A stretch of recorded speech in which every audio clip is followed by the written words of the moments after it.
before training, or like how do you structure your like diet before you go like a heavy training session? I actually like to train the most like in the morning, early, like maybe just before noon. That's probably like my favorite time to train. Just like my energy seems like the best around then. Mm.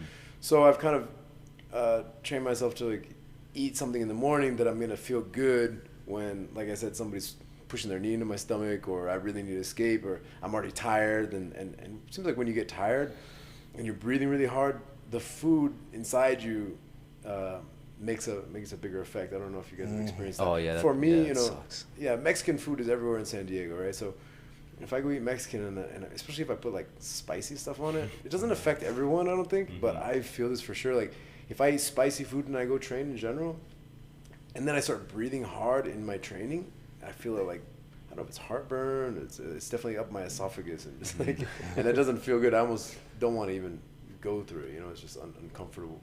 So for me, I figured the best thing that I found eating in the morning, right before I usually train, is like something lighter, something more refreshing. So it ends up being like usually in like an acai bowl, or something like fruit based. If I'm traveling, maybe I'll have like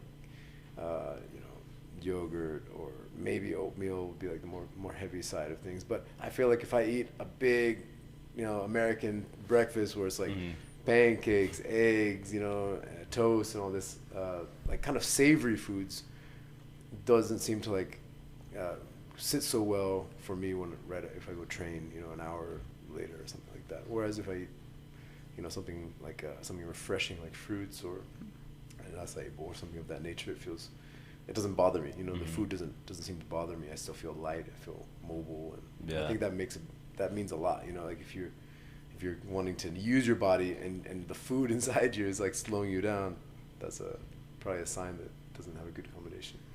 If you had a poke bowl before training, like probably 30 minutes before training, that would be good. And that time I felt that claustrophobia feeling, and first time in a while, and I was like, oh man, it was the poke bowl.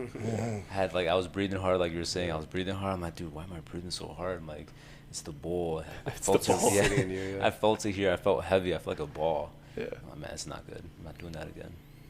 Yeah, I think that relationship, right? The relationship with the food.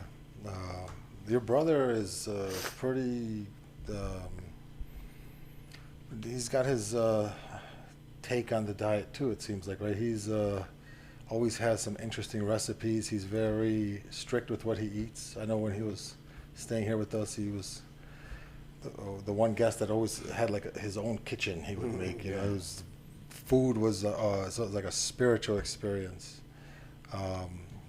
For a lot of us, I think we deal with our depression or our anxiety. We want to be entertained with it. It's like we have a different relationship with it. But yeah, your brother, man, I think he would be a good author for a revision of the diet, right? He's kind of taking that very seriously.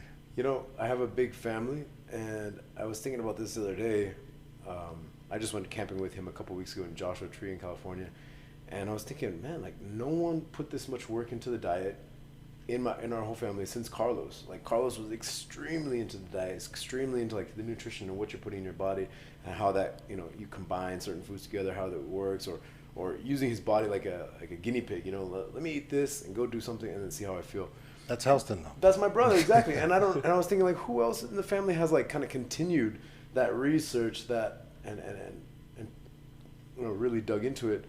It's only him. Like he's the only one. People are kind of like living off of the old diet that was developed probably in the 1950s and 60s. You know what I mean? In Brazil, and even my dad will say like, oh, the diet was very good at that time, but it makes sense extremely for people living in Brazil because certain foods are more accessible than they are now, or there's the diet's maybe different here, so you kind of have to modify it. You know what I mean? Like I travel a lot. I have traveled a lot, and I go to places where maybe you want to eat a certain thing, it's just not acceptable, not ready for you. You know what I mean?